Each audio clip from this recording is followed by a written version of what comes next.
Saudara, dialog masalah beras oplosan ini masih berlanjut dan sudah bergabung bersama dengan Sapa Indonesia Malam ada Mindo Sianipar, anggota Komisi 4 DPR RI dan juga ada Guru Besar IPB yang juga Ketua Asosiasi Bank Benih dan Teknologi Tani Indonesia Dwi Andrea Santosa. Selamat malam Bapak-Bapak.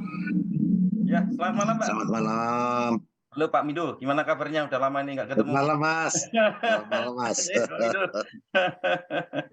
Oke, tadi Ya, baru saja Polda Pak. Banten mengungkap ada 7 orang tersangka yang kemudian mengoplos beras Bulog ini tidak main-main, ada 350 ton. Saya ke Pak Andreas dulu deh. Pak Ya, Andreas, praktik-praktik ya. semacam ini sudah lama. Ya, praktek-praktek semacam ini kan biasanya terjadi kalau harga beras meningkat ya, Mbak ya. Hmm, Jadi itu juga terjadi di tahun 2017 ketika harga melonjak relatif tinggi. Karena apa? Karena di satu sisi pemerintah ingin menstabilkan harga beras dengan menggelontorkan beras harga 8.300 atau kalau sampai di konsumen 9.450.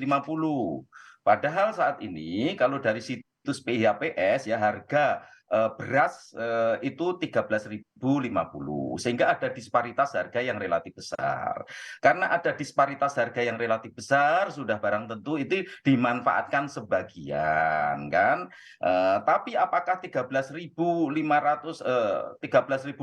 itu harga beras yang tercatat di 10 Februari ini hari ini itu akibat praktek-praktek seperti itu saya tidak percaya kan, saya tidak percaya terjadi hal yang seperti itu.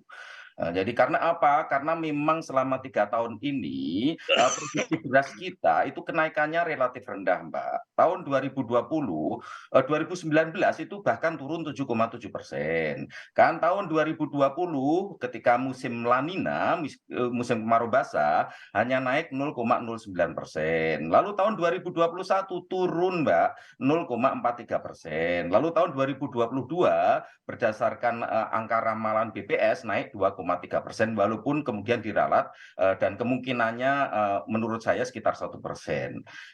Padahal stok beras kita yang ada, stok beras pemerintah ya, kan itu baru menyetok di tahun 2018 1,8 juta ton kan. Nah, sudah barang tentu stok yang ada di pemerintah perlahan-lahan menipis, serapan Bulog sangat rendah, peningkatan produksi praktis tidak terjadi kan, sehingga ya akibatnya kita terima di akhir tahun 2022 dan awal tahun 2023. Oke, Jadi pergerakan harga tersebut pergerakan harga yang wajar saya kira.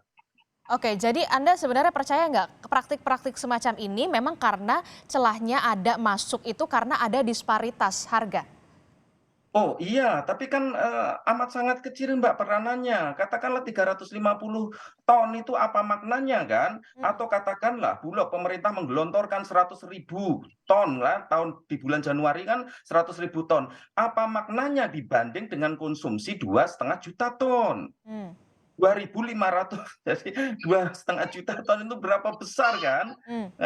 Pemerintah hanya menggelontorkan 100.000 ton, jadi nggak ada efeknya sesungguhnya. Oke. Apa yang digelontorkan pemerintah tidak akan mungkin bisa menekan harga, itu yang harus diingat. Ah. Dan ini sebenarnya pola seperti ini terjadi sepanjang tahun. Hanya memang tahun 2022 dan masuk ke 2023 ini polanya memang relatif agak tinggi kenaikannya dibanding dengan tahun-tahun sebelumnya. Hmm. Tahun-tahun sebelumnya itu masih diselamatkan karena stok pemerintah yang relatif tinggi kan. Nah, sekarang stok pemerintah habis kan, terakhir bulan Desember kemarin kan tinggal 500-an ribu kan. Hmm.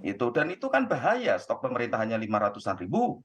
Karena kalau berbagai kesempatan saya sampaikan stok pemerintah harusnya minimum di akhir tahun 1,5 juta ton. Oke. Tapi nggak tercapai, sehingga yang ingin saya sampaikan sebenarnya ini kesalahan siapa. Jadi Hmm. harus diingat ya, jangan kemudian satu pihak menyalahkan pihak lainnya. Ya akhirnya ya kisruh lah. Kisruh lalu harga beras semakin tidak tertolong kan. Jadi itu yang paling penting saya kira. Oke, jadi menurut Anda harusnya seperti apa? Karena Anda melihat tadi disparitas harga tidak terlalu berpengaruh sebagai faktor begitu ya. Seharusnya Oh. seperti apa? Bukan, Mbak. Justru disparitas harga tersebut antara beras yang dijual oleh pemerintah dan beras yang ada di pasar itu akan merangsang orang untuk melakukan penyelewengan. Oke. Nah, jadi betul tadi juga Pak Buas sudah menyampaikan itu. Bagaimana bisa kan harga dari di Bulog hanya 9.450, harga di tingkat retail sudah 13.000.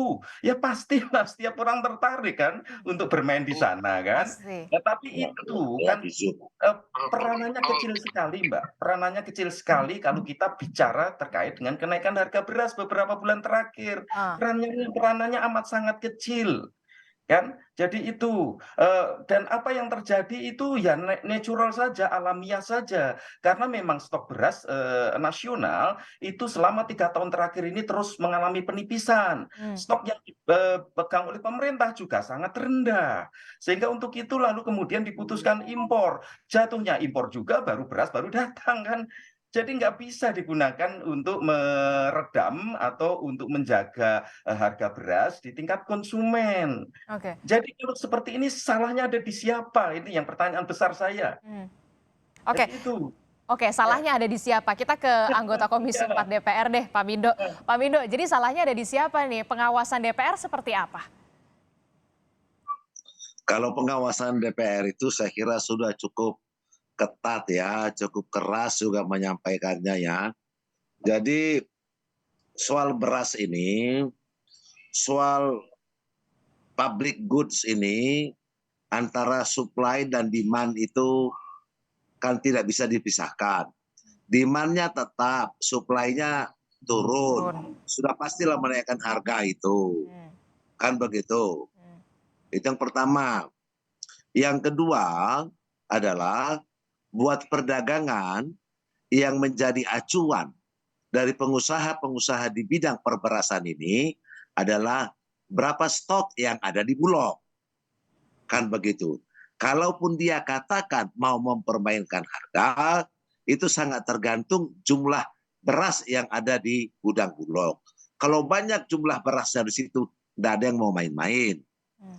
Yang ketiga, oplos-mengoplos di perdagangan beras itu sampai yang di paling kecil pun itu terjadi Jadi kalau iya. soal itu. Tapi kalau untuk yang Ya mafia kan, ini tadi Pak Buas bagaimanapun mengatakan bukan dioplos, tapi memang benar-benar beras Bulog yang harga 8.000 ini kemudian dijual beras premium seharga 12.000 sampai 13.000, Pak Mindo. nah, kalau itu yang terjadi berarti merencanakan importasinya itu ya masih kurang sempurna. Begitu masuk di dalam negeri, misalnya lebih capek sedikit, mengakui dirinya Indonesia mengimpor, impor beras ini dikasih kemasannya dari negara mana, untuk di Provinsi Aceh, untuk di Jawa Timur, untuk di mana, di kemasannya seperti itu kan kemungkinan orang mengganti dan sebagainya kan lebih kecil. Hmm. Tetapi di atas semua itu, bagaimana meningkatkan produksi nasional supaya mencukupi kebutuhan Indonesia, itu yang jauh lebih utama. Yang lainnya itu akan teratasi. Oke, kemudian Ya, meningkatkan jadi produksi bagaimana meningkatkan produksi nasional? Oke, meningkatkan produksi Iya. nasional kalau menurut Pak Mindo. Kalau Pak Andreas sendiri setuju nggak itu bisa kemudian jadi solusi? Amat sangat setuju apa yang disampaikan Pak Mindo, dan itu yang sering kali saya sampaikan di pemerintahan. Bisa dibayangkan ya Mbak ya, 3 tahun terakhir kita itu mengalami La Nina.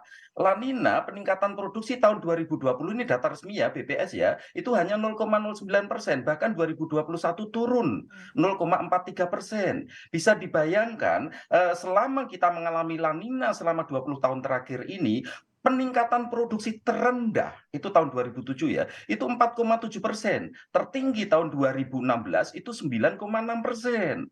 Lalu sebenarnya yang pertanyaan besarnya, why, mengapa ini bisa terjadi?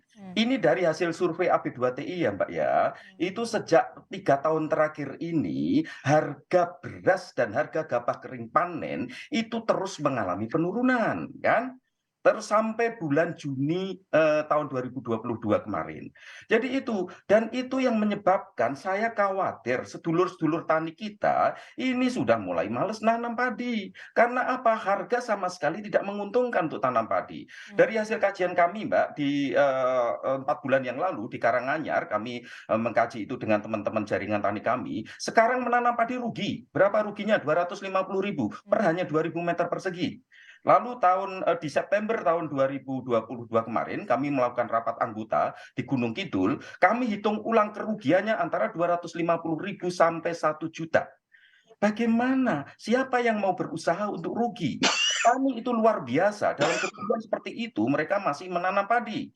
Untuk itu pertanyaan besarnya, kenapa kalau harga beras naik setinggi ini, semua ribut, tapi ketika harga gabah terjerembab jatuh, harga beras di tingkat usaha tani terjerembab jatuh, tidak ada yang meributkan. Ini yang amat sangat kami sesalkan.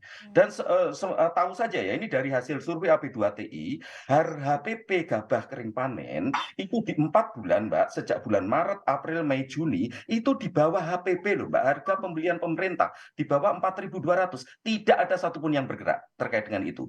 Tapi ketika sekarang ini petani menikmati hasilnya dengan harga beras yang relatif naik, sebenarnya sih tidak tinggi-tinggi amat ya, itu langsung tertransmisi ke harga gabah dan beras di tingkat usaha tani. Ini sebagai contoh ya, Mbak ya, untuk situs PHPS, itu kenaikannya hanya 11% loh, Mbak, dari bulan Juli ke Maret ke hari ini, itu kenaikan harga beras hanya 11%. Kenapa ribut? Berdasarkan situs Kemendak, kenaikannya hanya 10,6%. Kenapa ribut? Tapi kalau kita melihat harga di tingkat usaha tani, harga beras di tingkat usaha tani pada periode yang sama, Juli sampai Januari, kami survei terakhir Januari, itu naik 30,1% di tingkat usaha tani. Oke. Petani sekarang ini sangat menguntungkan dengan harga yang sekarang ini. Oke. Jadi itu sebenarnya nggak perlu diributkan, saya jamin dalam 1-2 minggu harga beras akan turun. Oke. Yakinlah. Anda menjamin waktu 1-2 minggu ke depan beras akan stabil begitu Turun. harganya? Ya, akan turun. Bukan stabil. Kalau stabil berarti tetap 13.000, akan Ya, turun di bawah. berarti harganya akan turun. Ya. Oke, kita lihat nanti janjinya seperti apa. Pak Mindo, terakhir, apakah dengan adanya satgas-satgas pangan begitu ya yang kemudian dilaporkan oleh Pak Buas begitu ya, apakah ini akan kemudian meminimalisir praktik-praktik mafia beras atau seperti apa? Baik, itu apa yang dikerjakan oleh Satgas Pangan itu kan mengatur di hilir supaya tidak ada penyimpangan dari segi perdagangannya.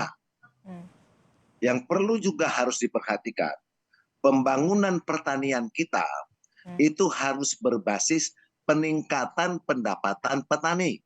Sekali lagi, kalau disebutkan meningkatkan kesejahteraan petani, itu harus diterjemahkan meningkatkan pendapatan petani berbasis luas lahannya. Nah, meningkatkan pendapatan petani di luas lahannya itu ada berbagai variasi yang harus diperhatikan. Ya, itu benihnya yang kayak apa. Ya, begitu. Jangan semata-mata hanya mengejar satu lahan itu, misalnya begini, saya sederhanakan. Bisa menghasilkan lahannya 8 hektar. Si petani mendapatkan per hektar itu hanya misalnya 6 juta. Ada yang bisa menghasilkan ya 7 ton per hektar. Tetapi yang diperolehnya lebih tinggi, pendapatan buat dia lebih tinggi dari 8 ton. Karena apa? Karena total cost yang dikeluarkannya itu lebih rendah. Ini efisiensi cost ini masih kurang perhatian pemerintah untuk fokus berpikir membantu petani ke arah sana. Oke, jadi penyelesaiannya tidak hanya di hilir tapi juga harus di hulu, petaninya juga harus diperhatikan. Kita akan tunggu bagaimana janjinya dari Pak Andreas 1-2 minggu harga beras ini akan turun. Terima kasih Pak Mindo Sianipar dan juga ada Andreas Santosa yang telah bergabung bersama kami. Sehat-sehat selalu Bapak-bapak. Selamat malam. Bu, selamat malam, Mbak. Selamat malam. Saudara, informasi